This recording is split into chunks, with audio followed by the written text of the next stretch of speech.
Você vê, por exemplo, ó, vou te dar um exemplo clássico disso aqui. Quando eu me formei na especialista que fui para Manaus, né, o sonho do meu velho, do meu pai, era ter os filhos formados. Filho doutor, né? A gente dizia isso. Pô, eu queria entrar na faculdade. Falei assim, pô, tem que fazer uma faculdade, né? Tem que fazer uma faculdade. Tu não deve lembrar muito disso porque tu é bem mais novo do que eu. Mas antigamente a gente controlava esses ingressos em faculdade, concurso público, por um jornal chamado Folha Dirigida. Ah, porra, Não sei se tu pegou esse... eu queria ser mais jovem do que eu sou, É, cara, mas eu lembro, então tu pô. lembra que a Folha Dirigida, ela tinha um jornal Olha o dividido em carioca cores, aí. Isso aí né? é. Era muito forte no Rio de Janeiro. Então você tinha a cor branca, a azul, a amarela, né, e a rosa. Então a rosa eu lembro bem porque a rosa era onde vinham os concursos, né? Então você via naquela época ali, né, candidato vaga para a faculdade de engenharia. Eram 120, 60 de manhã e 60 no período da tarde. Candidato vaga para pedagogia. Eram 30. Candidato vaga para medicina. Eram 180 vagas, 90 para um campo X e 90 para o campo Y, porque não tinha manhã e tarde. Candidato para direito, 120 vagas, 60 a 60. Manhã e noite, manhã e tarde. E para essas disciplinas da área da educação, eram números menores. Até porque você precisa ter um professor Pra para educar atingir. 30. Exatamente. Sim. É uma coisa óbvia. Em determinado momento, isso deu uma guinada.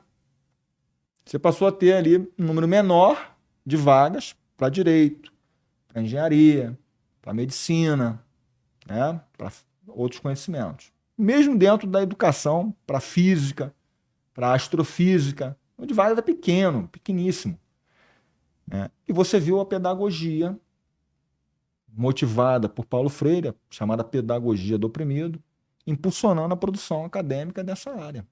Impulsiona, impulsiona, impulsiona, impulsiona, impulsiona. E o boom do ensino à distância.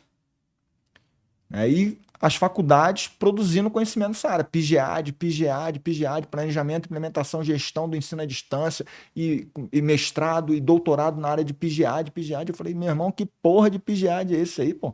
Mas tem vaga lá, eu vou lá para a UF fazer esse negócio aí também. Tem um curso dentro da UF de PGAD. E aí você tira o aluno de dentro da sala de aula e passa a botar ele para assistir aula via WhatsApp, via acompanhamento de tutoria, via aula gravada. É uma forma de ensino? É uma forma de ensino comprovada de que dá certo. Mas para a nossa dinâmica aqui no Brasil, pô, o cara trabalha 12 horas por dia, você é do Rio de Janeiro. Você sabe o que eu tô falando. O cara sai de casa às 5 horas da manhã e chega em casa às 9 horas da noite, conta o transporte público, né? Ah, então, melhor ainda, ele vai estudar dentro do ônibus. Não vai, cara. Se ele pegar um telefone isolado dentro do ônibus, ele vai dar um tapa naquele telefone ali em 2 tempos, porra. Porra, a gente chega E, com vários vídeos ali, o cara com o telefone, a molecada passa ali na 1º de março ali, uau, dá o bote e vai embora. e o ônibus é complemento do sono do cara, É o né? O complemento do cara já sono, pô. conta ali, O meu cara irmão, tá já contando que vai, com pô. aberto, o O brasileiro. cara tá contando com aquele sono É. ali que ele vai complementar 1 hora e meia de sono. Ele já tem um relógio biológico dele. Ele já sabe quando é que ele tem que acordar para descer. Ele não perde a parada dele. Quem, Ele não quem, perde. Aí, todo, mano, Valdo. Ele não perde, não, pô. meu Tô irmão, falando É aqui. carioca, né? A gente Só tem sabe, a gente carioca sabe aqui dessa. hoje. Olha aí que É maravilha. verdade. o brasileiro sabe o que que é isso, não só o carioca, o brasileiro Pô, sabe. Tirando a galera do interior que não tem essa questão muito de trânsito, né? eles reclamam comigo lá, pô. Um beijo, pessoal de Guarantã do Norte aí pros meus alunos. Mas vocês estão muito choramingando lá com um ônibus da faculdade de um município para outro. 20 quilômetros de distância. Pô, Zero trânsito, eu pegava era 80 quilômetros por zero trânsito, dia. zero arrastão, zero, meu irmão. Eu podia estar matando, eu podia estar roubando, Vamos tô dar aqui um gás vendendo uma lá. paçoca. Vamos dar um gás nas minhas provas, porque, pô, não justifica, né? Não justifica. Mas voltando aqui. Isso, irmão. Voltando aí, de que forma que isso aí é uma estratégia É ou uma. isso? Não, com certeza, Fala pô. sobre esse ponto, para não ficar o mal entendimento, porque em Vamos lá. tese O que está acontece? popularizando o ensino, O que tá acontece? O que dando. acontece? Vou falar pro nome de você de um camarada chamado Antônio Gramsci. Esse cara, né, era um pensador desse ideologismo comunismo. Então, o que ele falou? Ele falou assim: a gente não tem que ganhar o poder com uma revolução somente de armas, como queriam os soviéticos, né? Aquela bolchevique, aquela coisa toda do Partido Socialista Soviético, Lenin, né, Stalin, toda aquela coisa toda. Ele criou uma revolução dentro da revolução chamada Revolução Cultural. Ou seja, a gente tem que colocar essa produção de conhecimento dentro da escola. Então, quando a gente estuda as teorias, né, de agentes socializadores, né, que a gente vê, né, os principais temas dessas teorias, né, tanto de Weber como de Durkheim, né, a escola é um agente primário de socialização do indivíduo. Então, a partir do momento que eu coloco profissionais que modifiquem o entendimento do indivíduo, de como é a realidade, de como ela se apresenta, e eu começo a colocar conceitos que retiram a responsabilidade, o indivíduo passa a entender o mundo de forma diferente. E aí o cara vem com teorias. De forma lúdica aqui, posso contar a história de você de uma pessoa? Contar a história de você de Arthur. Arthur era um sujeito comum, né, que trabalhava numa loja, uma fábrica de químicos. E o sonho de Arthur era ser comediante. As peças deles até eram boas, né, mas ele queria ficar rico. Então Arthur pediu demissão da fábrica de químicos que ele trabalhava e resolveu tentar a vida como comediante. Só que, embora as peças dele fossem boas, as piadas fossem boas, a vida não sorriu para ele, como ele imaginou que fosse sorrir. E nesse dia ruim, né, ele, com a esposa grávida, passando por dificuldades, teve uma proposta muito interessante de um grupo de criminosos. Esse grupo de criminosos propôs a ele assim, ó, a gente vai te deixar rico se você participar de um único crime conosco. Só para você participar de um. Ele aceitou. E no dia do crime, a esposa dele morreu num acidente. Então o dia dele que estava ruim ficou ainda pior. Mas mesmo assim, esse camarada, com um dia ruim, resolveu continuar na ideia de participar do assalto. Ele foi pro evento e na fuga ele caiu dentro de um grande reservatório químico. Naquele dia, Arthur morreu. E nasceu um dos maiores vilões. Um dos maiores bandidos, nesse caso, das histórias em quadrinhos. Será que o público já sabe quem eu estou falando? Do Coringa. O cara teve um dia ruim, uma semana ruim, e transformou aquilo numa vida ruim. Mas foi pela responsabilidade que ele não teve. E por que isso ocorreu? Porque ele adotou um pensamento, né, de niilismo. De que a vida não tem regramento, de que nada pode me interessar, de que isso não vai ter consequências. Que é o pensamento que a gente vê em alguns jovens hoje. O cara se diz com um viés de pegada socialista, de esquerda, mas ele está com iPhone. E ele usa o iFood.